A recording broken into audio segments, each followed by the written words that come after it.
Huge congrats to Novak Djokovic for winning the Olympic gold medal just this past weekend. In my mind, this really, truly cements his greatest of all time status, at least if you want to argue based on results and stats and tournaments won and Grand Slams and head-to-head. And I mean, he's kind of dominating everything at this point, so big congrats to him.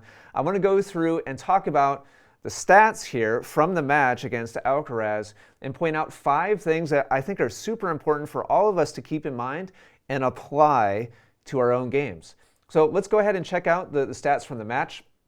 And the first thing I want to talk about, top line here, first serve percentage. 74% first serve percentage is huge, even among professional players. I think it averages kind of, even Carlos was pretty high at 66%. Most professional players, most of the time, are somewhere in the 60s. Around 50% is like, not that great. 70% is really kind of A+. And for those of us at home, sure, we can't hit the ball as hard as these players do, but what we can do is train our precision and our ability to hit targets, which is a gigantic reason. Neither Carlos or Novak are serve bot status, right? They're not 6 foot 10 inches, 140 mile an hour serve. They've got great serves, but it's not because they're just dropping bombs and huge. In fact, I think they only had a couple aces each. Let me double check that. Aces, yeah, one ace each. So this is not serve bot status for either of them, but what they do is place their serves extremely well, which sets up the next shot, which gives them such a high percentage, 78%, almost winning 8 out of every 10 points on his first serve is Novak, even though he only hit 1 ace the entire match. And Carlos, also very high, but just not as elite as Novak, 7 out of 10 first service points won.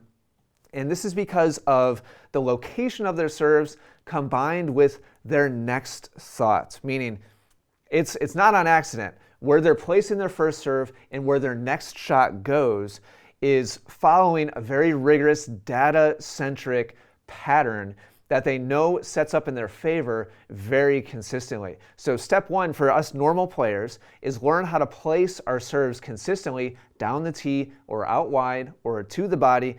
And then step 2 is just have a very simple play, and probably the most common one over the last several years has been go out wide and then hit to the open court, or go out wide and then hit behind the player who's trying to recover and get to the open court.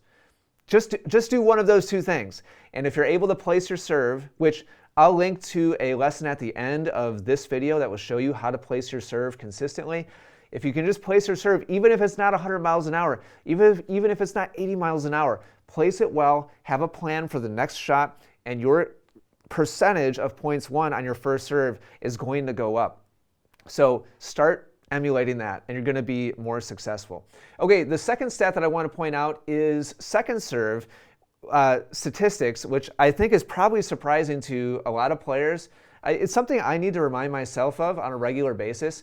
You would think that professional players like these two would have a much higher second serve points won percentage than this. But even elite players like Novak and Alcaraz, when they play other elite players like themselves, it's a coin flip on second serve. And we get told so often as players, serve is such a big advantage. Make sure you make the most of it.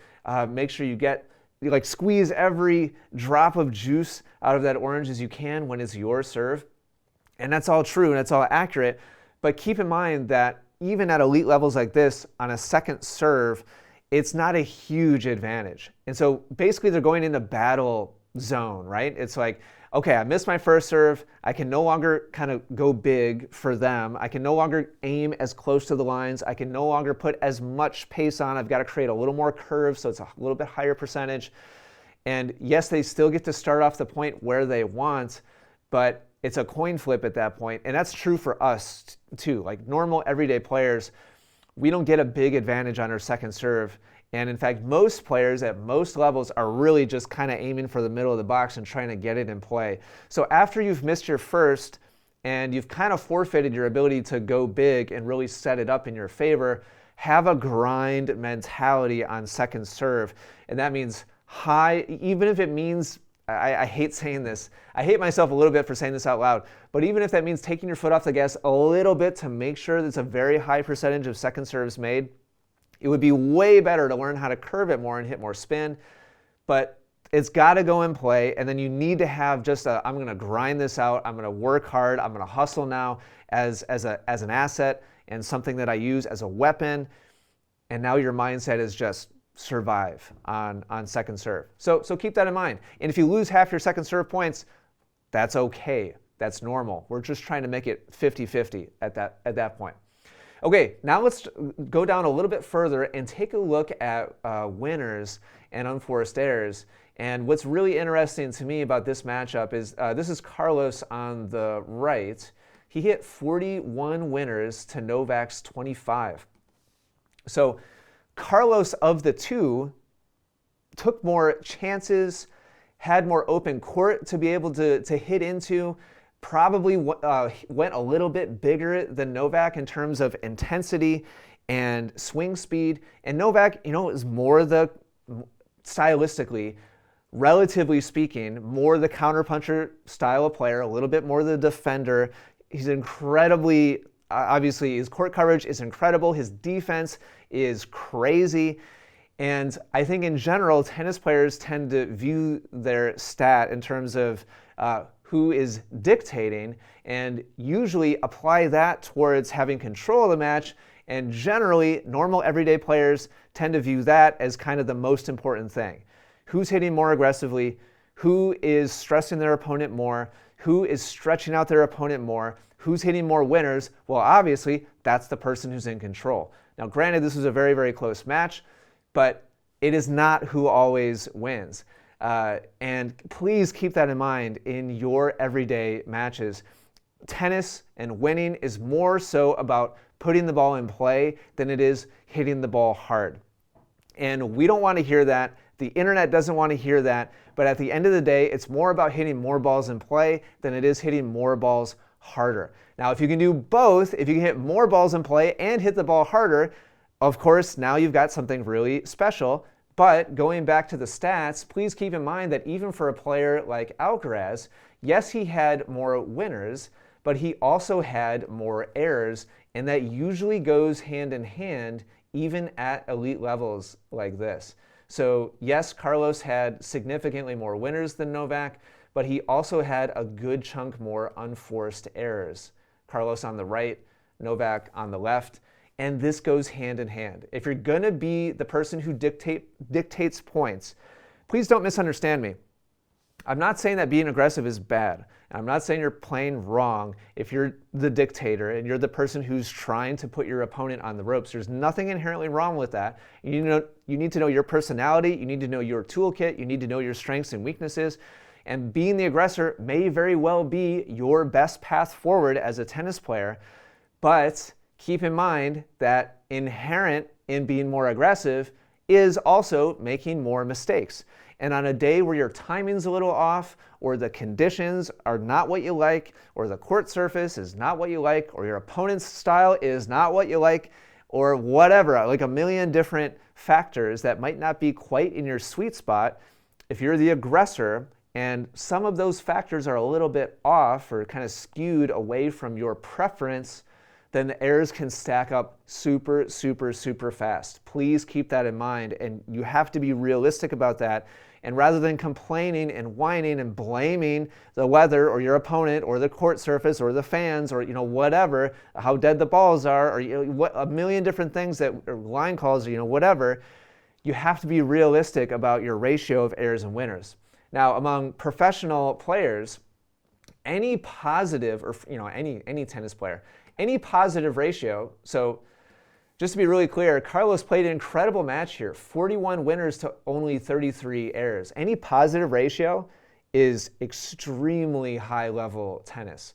Novak hit 25 winners and made 25 errors, which is very high quality. And it just shows that he wasn't as aggressive as Carlos was, relatively speaking.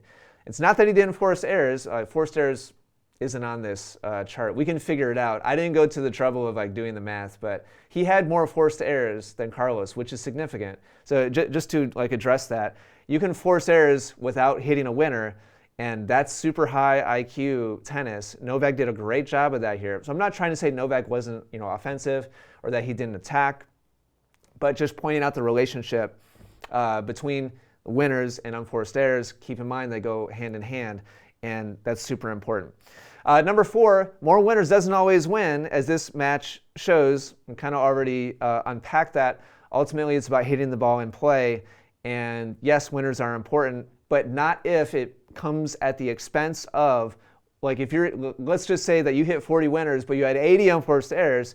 Well, now you're just digging your own grave, and it's almost impossible to overcome that. And so too much focus on winners is going to make it super tough to win. Finally, last stat that I want to point out here that I found super, super interesting. They played on red clay, but Novak came to the net 36 times. So that's, let's see, how many games is that?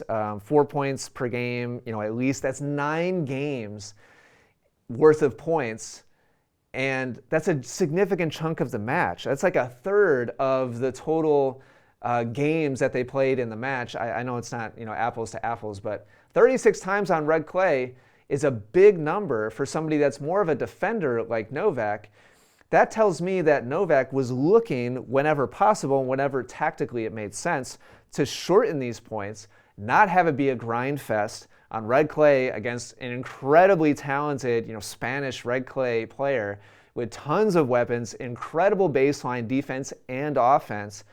Novak was looking to kind of get out of his historical comfort zone and shorten points. And a lot of times, that's the best play against somebody who's younger, against somebody who's fitter, against somebody who is more consistent than you on the baseline. Don't be afraid to get out of your comfort zone and shorten points. This comes down to like tools in your toolbox. If your volleys are terrible and your overhead is terrible, you might lose anyway. But developing those tools can make it possible to be able to get out of your comfort zone and do something that takes your opponent out of their comfort zone too. And it's just a matter of doing an analysis of, well, who's this getting out of their comfort zone more? Is it me leaving my normal spot behind the baseline? Or is it my opponent because I'm taking their time away, because I'm hitting more angles, because I'm forcing them to go up and back, because I'm coming in, hitting maybe some drop volleys, so on and so forth. Keep that in mind. There's lots of other options outside of just banging from behind the baseline. So again, congrats to Novak. Hope you enjoyed the match. Whether you're a Novak fan or not, super high quality stuff. Let me know what your biggest takeaway was from the match down below. This is a great time still to be a tennis fan. Yeah, like the era of the big three is winding down, is coming to an end, which is super sad. But it's really cool to see Novak still seemingly like at the top of his game at his age is incredible to watch. And it's also cool to see this kind of trade-off now as Alcaraz is playing incredible tennis, and there's a little bit of the passing of the baton here, but Novak's still squeezing out some incredible results. A lot of fun to watch. Hope you enjoyed it too. Thanks for watching. Hope this gave you something to think about. I'll talk to you again next time. Take care.